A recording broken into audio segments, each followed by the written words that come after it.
Yo soy Miriam López Vargas, tengo 77 años de vivir aquí en este pueblo. Llegué a la edad de 3 años. Mi papá no tenía trabajo fijo, trabajaba en fincas en la Suiza de Turrialba. Y después nos vinimos para acá, a este lugar, porque aquí sí había en ese tiempo una fuente buena de trabajo. Había un beneficio de café y se explotó un tiempo, pero también ahí mismo donde fue el beneficio pusieron un aserradero. Un señor de Tres Ríos vino y alquiló y puso un aserradero y estuvo manejando las dos cosas, lo de café y lo de madera, pero rápido, tal vez como unos 2 años, dejó de funcionar lo que era de café y siguió solo con lo de madera. Mi papá era el que llevaba toda la contabilidad de la madera, que entraba en tucas, que salía cerrada, y ese era el trabajo de él. Y como esto era una finca, nos habían dado casa de la finca. Las primeras familias que yo sepa vinieron a finales del 800, 900, vinieron de Cartago. Todas las familias que poblaron aquí vinieron de Cartago, la mayoría, porque el alemán que vino a poblar estas tierras en esos años, finales del 800, él empezó a traer familias de Cartago para poblar, porque parece que él tenía amigos alemanes también en Cartago que se habían venido primero a poblar lugares de Costa Rica. Entonces habían poblado Cartago, una parte de Tejar.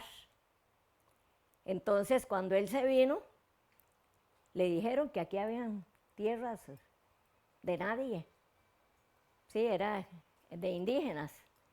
Pero cuando ellos llegaron aquí, los indígenas empezaron a irse más adentro y más adentro, buscando donde no los molestaran.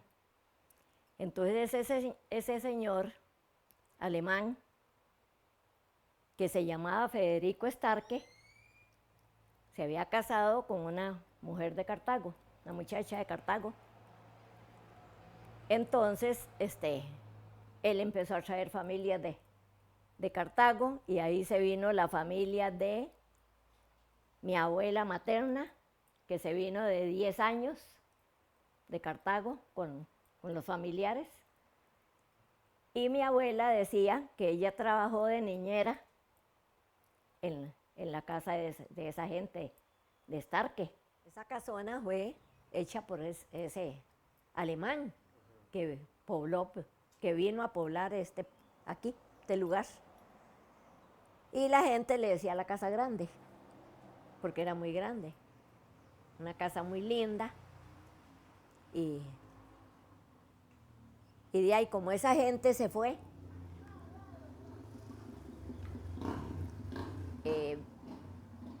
el que fue dueño de esta finca, el último, compró esta finca y la casa la dejaron solo para venir a vacacionar, porque era gente de San José, millonarios de San José. Entonces venían a veranear todos los años, eran muchos hijos del dueño de la finca.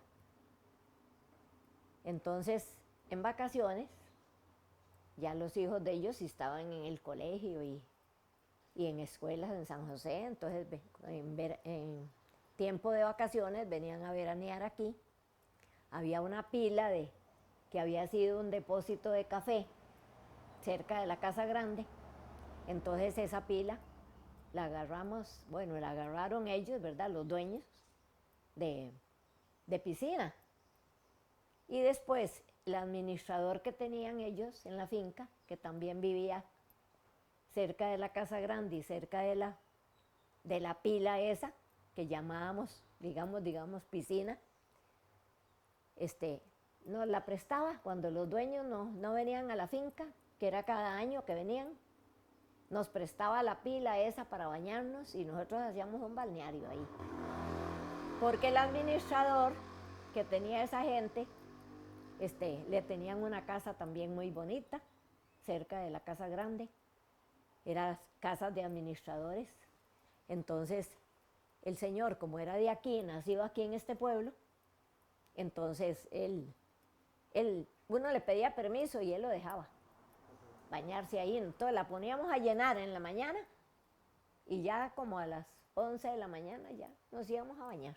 El administrador ese que había, viera que en los tiempos de temporales, esos temporales bravos, a lluvias de noviembre y a veces diciembre, octubre, noviembre y a veces diciembre, de ahí se escaseaba la comida porque los hombres que trabajaban al campo no podían trabajar. Entonces, ¿qué hacía el señor? Dicen que como había tanto ganado, y él era el administrador de todo eso, ¿verdad? Dicen que él mataba una res con los peones de compañeros de él, que eran peones de campo. Él no andaba chapeando en los potreros ni nada, pero sí habían peones que trabajaban en eso, que se mantenían toda la vida en el mismo trabajo hasta que salieron pensionados, ¿verdad? O sea, hasta que vendieron esta finca. Entonces, dicen que se iban a los potreros, como todos eran potreros llenos de ganado, y mataban a una res, la mataban. Y mandaba a un peón, montones de veces, mandaba a un peón a caballo, avisando por las casas. Vayan a tal potrero, porque todos los potreros tenían nombre. Y aunque no tuvieran nombre, a uno le decían allá por tal y tal parte, uno llegaba. Lo mandaba a avisar. Vayan, que traigan una bolsa, un saco, que lleven carne, porque se mató un animal. Se mató. Era él que lo había matado. En toda la gente como loca, ¿verdad? A traer carne. El señor ponían lo que se llamaba como un aulado, un manteado. Y ahí tenían ya el animal estazado en pedazos. Entonces uno llegaba con un saco, con bolsas o lo que fuera, y entonces él le ponía a la gente en rueda. Y él empezaba con los peones a repartir. Tome usted un pedazo de posta, tome usted un pedazo de costilla, tome usted un pedazo. ¿Quién quiere la cabeza? Yo me la llevo. Y como antes la gente de todo comía, ¿verdad?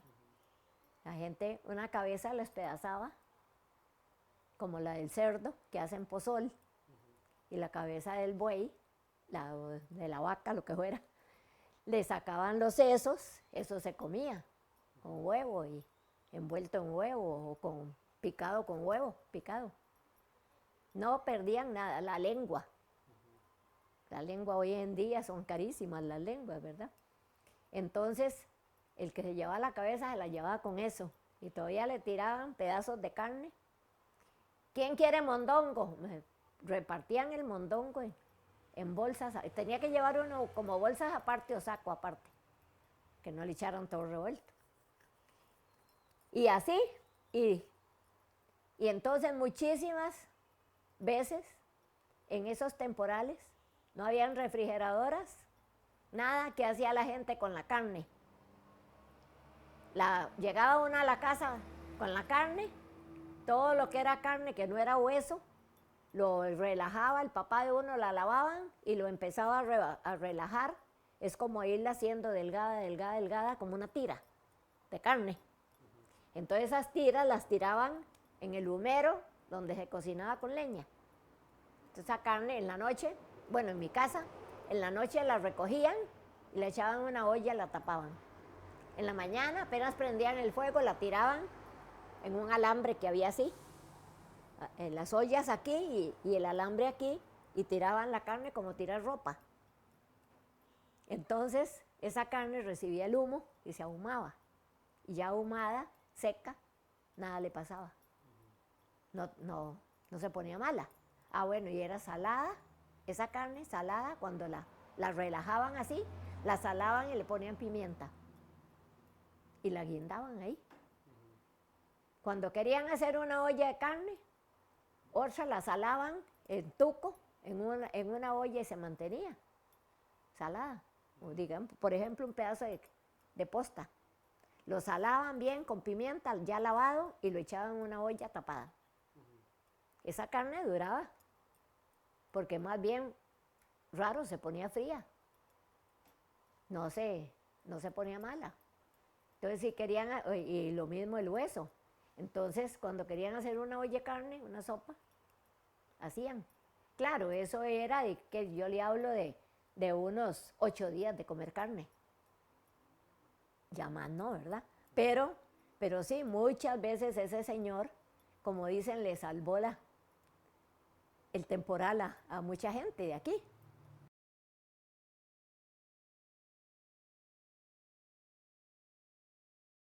Bueno, se llama twist porque en el tiempo eso es lo que yo he oído, en el tiempo de que habían solo indígenas, ellos arreglaron un dialecto entre varias tribus y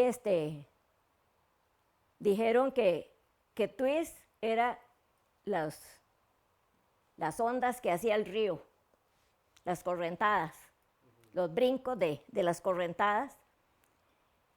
Por eso eso era los brincos del conejo, que quería decir twist.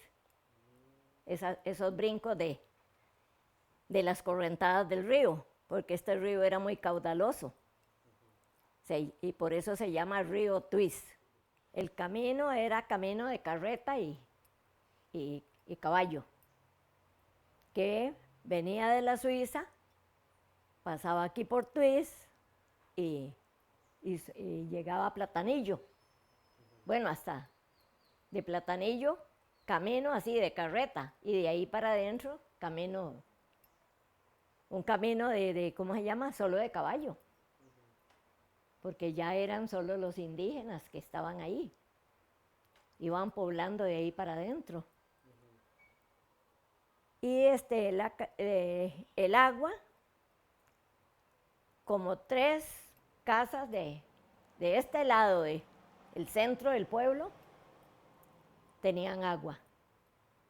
Porque había un tanque y no sé quién lo había hecho, seguro esta gente, los dueños de la finca.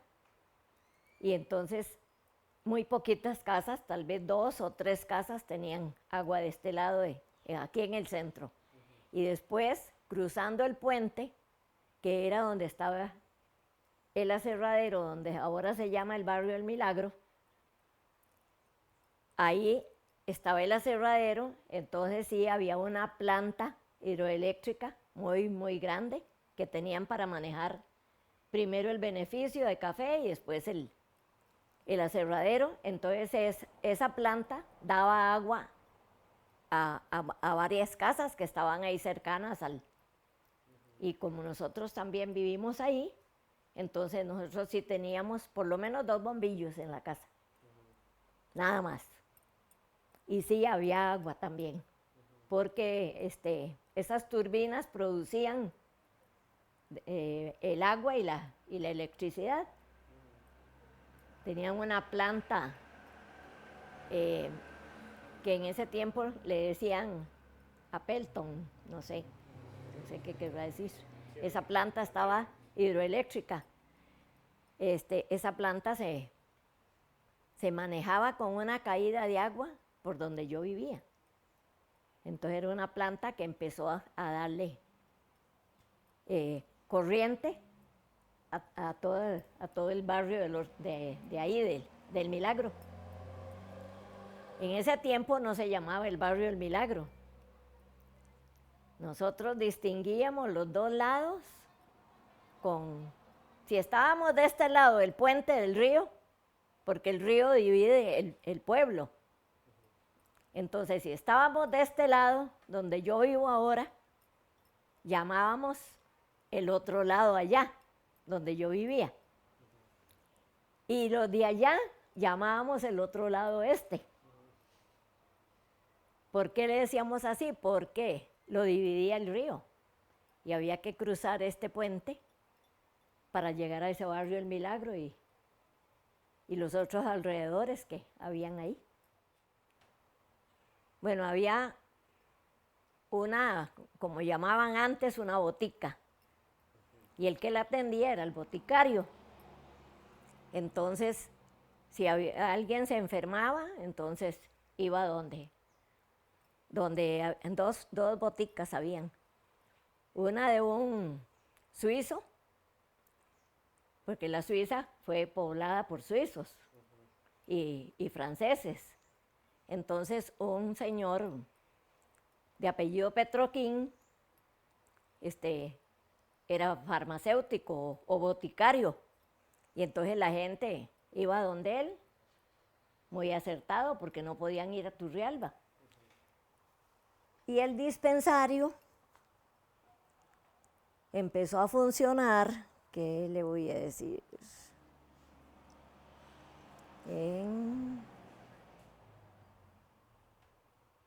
Por ahí tal vez del 45.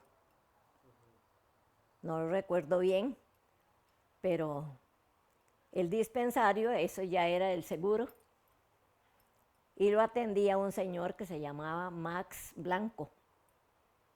Estaba ahí por la Plaza de la Suiza, y a un costado. Y entonces, cualquier cosa, el médico venía ahí, pero seguro una vez por mes, no recuerdo. Y entonces la gente iba y si le mandaban, por ejemplo, inyecciones, había que estar yendo hasta la Suiza a inyectarse para una herida o cualquier cosa así, o un piquete de culebra, había que ir ahí. Aquí en el pueblo, señoras que habían tenido muchos hijos, servían de parteras. Marcela Campos. Bueno, mi mamá acompañó a dos de mis hermanas también en partos. Acompañaba así. En una emergencia, ella servía. Y después había una señora cieguita, que la tenían que llevar donde la mujer embarazada, en caso de que ya se fuera a mejorar. Entonces la llevaban y la señora así ciega atendía el parto. ¿De verdad? Se llamaba doña Rosa Mena. Esa señora, ya aún cuando nosotros vinimos, ya era una señora bien mayor. Después había una partera también de 100 manzanas, que también sí, había que irla a traer, la iban a traer.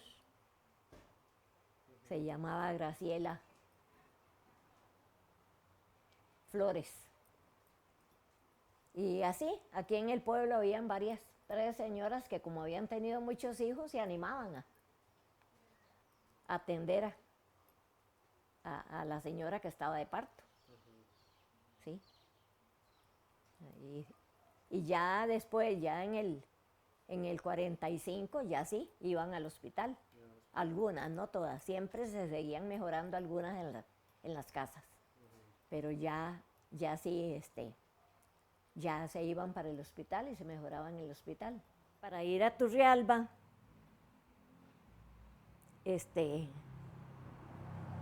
cuando yo estaba pequeña, habían muy poca gente que tuviera carro.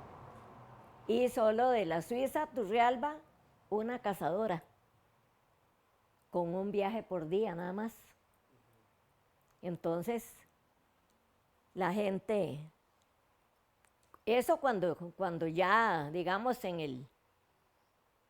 tal vez del 40 en adelante, pero anterior, la gente tenía que ir a caballo, a Turrialba.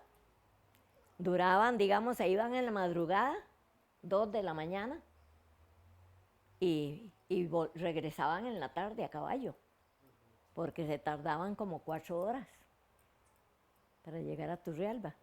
Ya después, un señor de Turrialba puso una línea, abrió una línea de cazadora, entonces hacía un viaje por día. Pero aquí a Tuis no había. Aquí a Tuis, un señor que llegó aquí de Heredia, trajo una cazadora y la puso en el 1944. Entonces también era una cazadora que iba hasta Moravia y pasaba por aquí. El chofer tenía que dormir allá en Moravia, ya cuando eso estaba poblada Moravia, en el 44. Y entonces la cazadora venía en la mañana, bajaba por aquí por el pueblo, y entonces uno ya sabía, a las 8 de la mañana bajaba, y a la 1 de la tarde se venía de Turrialba otra vez. Entonces lo que uno iba a hacer, mandados o algo así de precisa, tenía que ir, y eso sí, a la 1 ya esa cazadora venía y ya lo dejaba uno aquí en el pueblo y seguía para Moravia. Otro día salía también, se venía de Moravia a las 5 de la mañana, pasaba por aquí 8 de la mañana y iba a Turrialba, y de Turrialba regresaba a la 1. Y en el 49, ya sí, el señor Escobedo de aquí de Tuis, que por cierto fue mi suegro, compró una cazadora, entonces salía de aquí. También el primer año, una vez por día, salía y regresaba, también a las 3 de la tarde. Entonces ya uno tenía más tiempo en Turrialba de hacer mandados. Ya la gente iba al seguro, a Turrialba, entonces el seguro social, entonces ya uno podía pensar que tenía más tiempo. O se venía en la de Moravia, que salía a la 1, o se venía en la de aquí, que iba en la mañana y volvía en la tarde. Al año de que ellos compraron esa cazadora, compraron otra. Entonces así se fueron haciendo rápido. Ya en el 50 ya habían 3 cazadoras.